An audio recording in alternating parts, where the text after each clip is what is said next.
చరితలోని సారమిదే, భవితలోని భావమిదే, వీరగాథ విజయగాథలెన్ని విన్న మూలమిదే. వందే మాతరం వందే మాతరం వందే మాతరం అంటోంది మాతరం.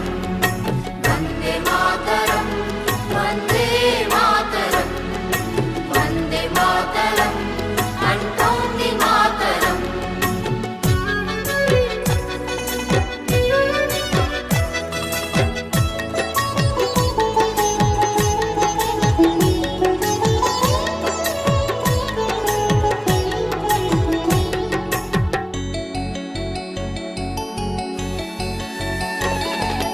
అరవింద వివేకానంద రామకృష్ణ దయానంద సమర్థుల సందేశం వందే మాతరం.